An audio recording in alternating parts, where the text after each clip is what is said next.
Gall stones అందరికీ operation అవసరమా అంటే 80, 100 మందిలో గాల్ స్టోన్స్ ఏర్పడితే కేవలం 80 మందికి అసలు సిమ్టమ్స్ ఏమీ ఉండవు.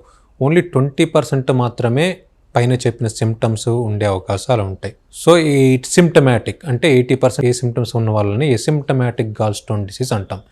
వీళ్ళల్లో ఆపరేషన్ అనేది యూజువల్గా అవసరం ఉండదు. ఏదైతే సిమ్టమ్స్ ఉంటాయో అంటే అది నొప్పి కానివ్వండి, దాని తాలూకా అజీర్తి కానీ, ఇండైజెషన్ కానివ్వండి, లేదా వాటి వల్ల గాల్ స్టోన్ వల్ల వచ్చే ఈ కాంప్లికేషన్ అవ్వనివ్వండి, అదంటే ఇన్ఫెక్షన్ అవ్వనివ్వండి, లేదా కుళ్ళిపోవటం అనివ్వండి, లేదా ప్యాంక్రియాటైటిస్ అవ్వనివ్వండి, వాళ్ళ కేసుల్లో మాత్రం ఆపరేషన్ చేయాల్సిన అవసరం ఉంటుంది.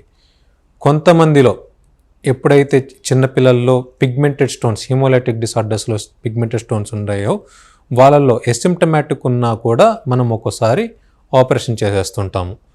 అలాగనే ఎప్పుడైతే బెరియాట్రిక్ సర్జరీ చేసుకున్న వాళ్ళలో ఫ్యూచర్లో మనకి ఏర్పడే గాల్ స్టోన్స్ ఏర్పడే అవకాశం ఉంటుంది అనుకున్న వాళ్ళలో మనం వాళ్ళకు కూడా ఆపరేషన్ చేస్తుంటాం. ఇంకొకటి, ఎప్పుడైనా హెర్నియాకి సంబంధించిన ఆపరేషన్ చేస్తున్నప్పుడు, పెద్ద సైజు మనం మెష్ పెడుతున్నప్పుడు ఆల్రెడీ అతనికి గాల్ స్టోన్ ఉండి మనం ఇంకోసారి ఆపరేషన్ చేయటం అతనికి డిఫికల్ట్ అవుతుంది అన్న క్రమంలో అదే టైంలో మనం గాల్ స్టోన్ కూడా ఆపరేషన్ చేసేయవచ్చు.